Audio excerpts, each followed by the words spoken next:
Good evening, and welcome to the Dead Earth podcast. The Earth died long ago, and at first only a few of us realized. This is the future that awaits us all. This week's story is Auntie Upstairs.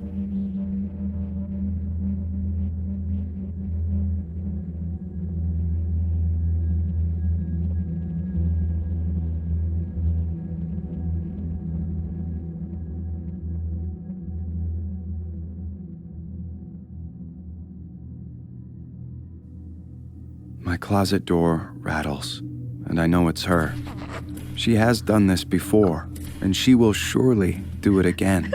I can see her already, the hair obscuring her face, flitting outward with each snickering burst of air from her nose, the redness of her bagged eyes, her wide, dopey ears. That nose, it all gave her away. Just like my father's complexion would, following a night at the bar instead of his supposed work meetings.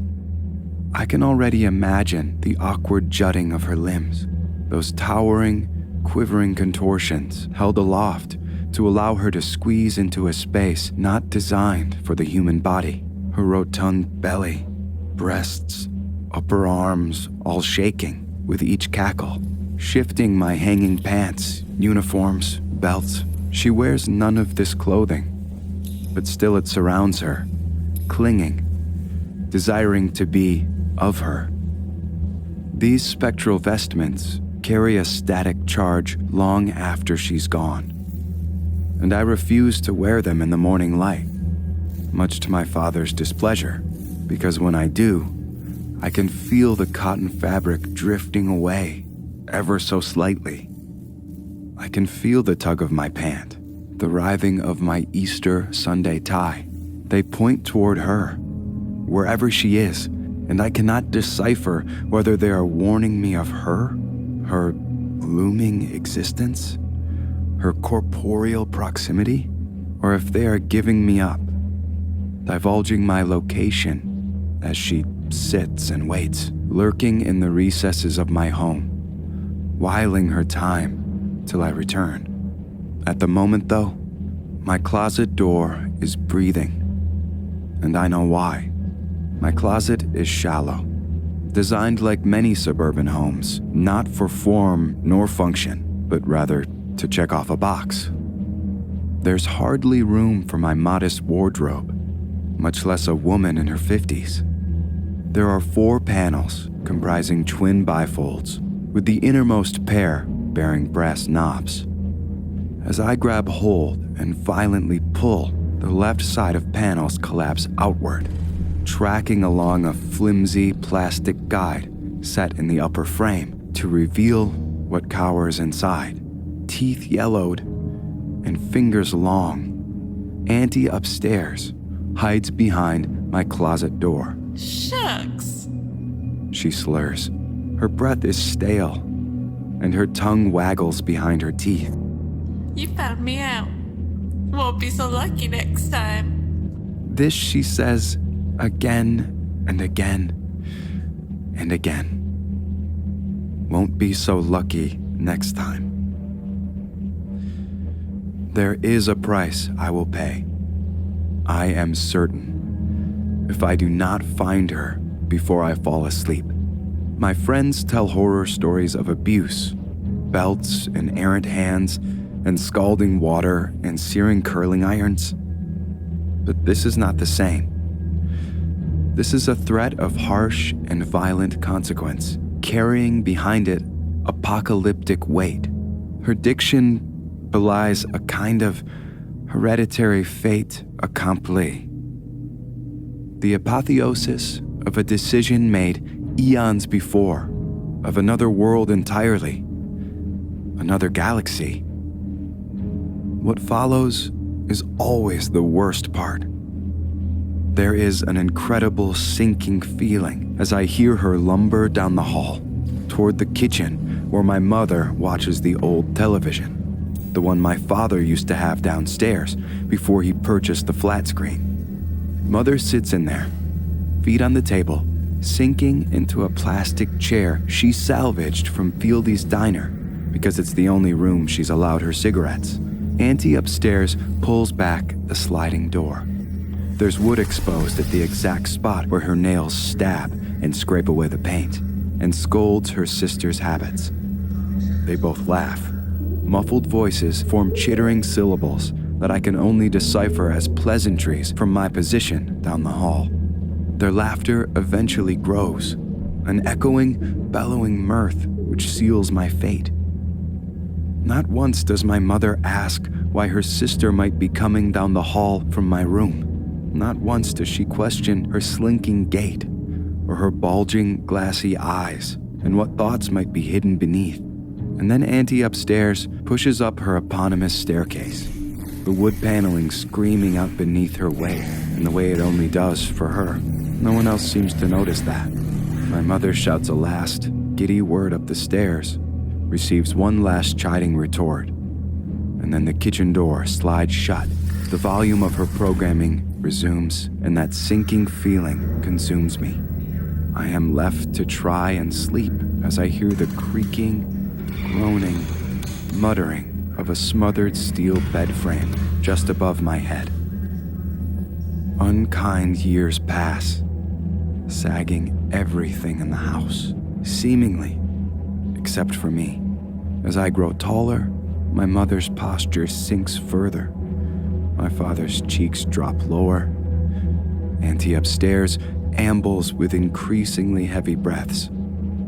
The ceiling above my bed sinks to a point.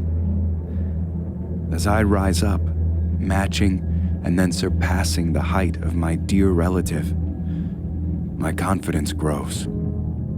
Each night, I thrust open the closet doors, helping the doddering old woman from my room, guiding her down the hallway to the kitchen.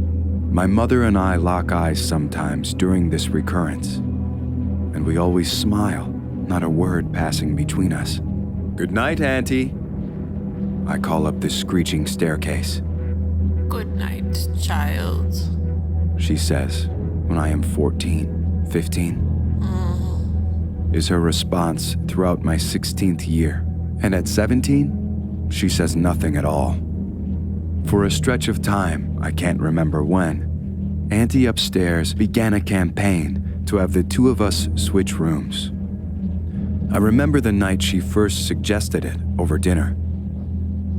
She looked back and forth from mother to father, concealing the panic in her words. I stared a hole into her while this went on, and she carefully avoided glancing my way. She insisted her joints were poor, growing worse by the day, and the climb up to her room was the sole cause. "I am old," she would say. "I don't need a big room." He, on the other hand, could use the space, the privacy. He's spry, could climb the steps in 3 bounds. Additionally, he'd have a nice, big walk-in closet.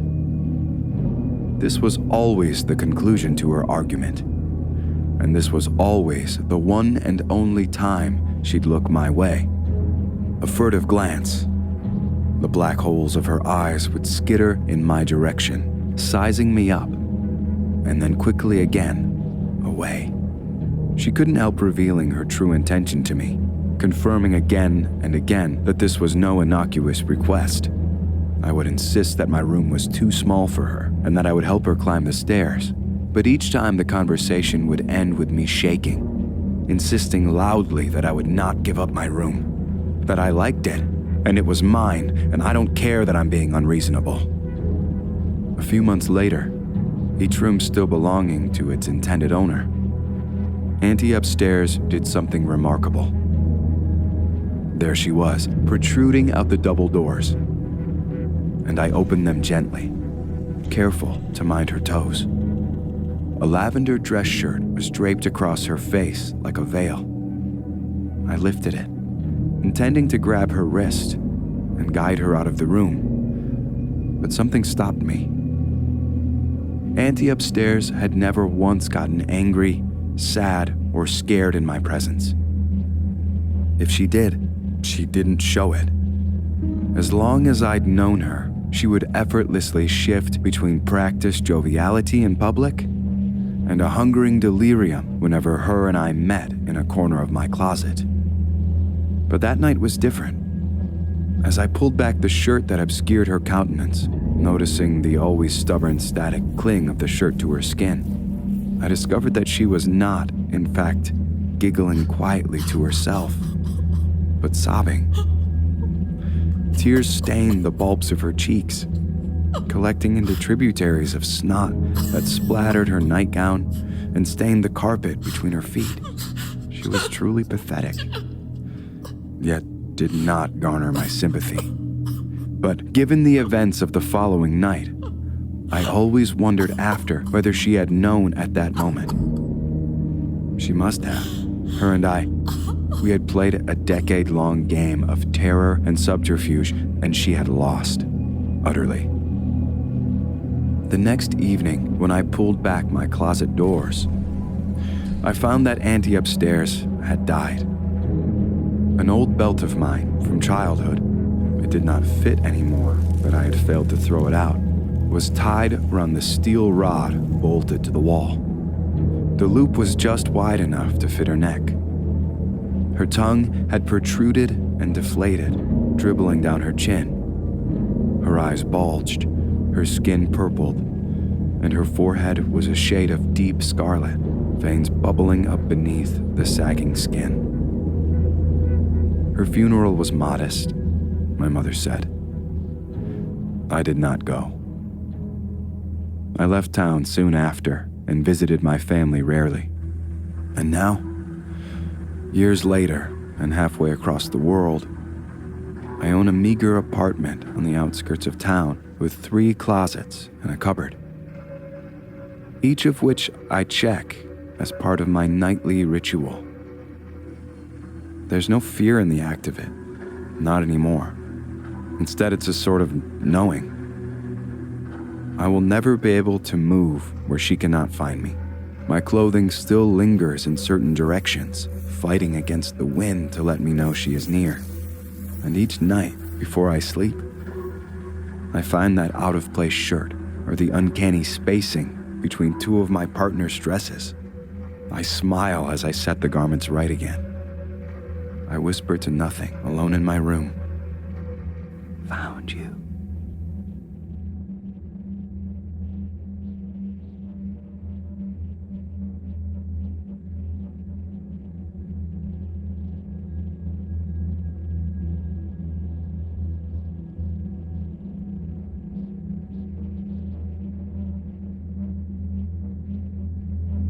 The Dead Earth podcast is created by Emily Lyles, Taylor Normington, John Reeder, and Dan Wallace.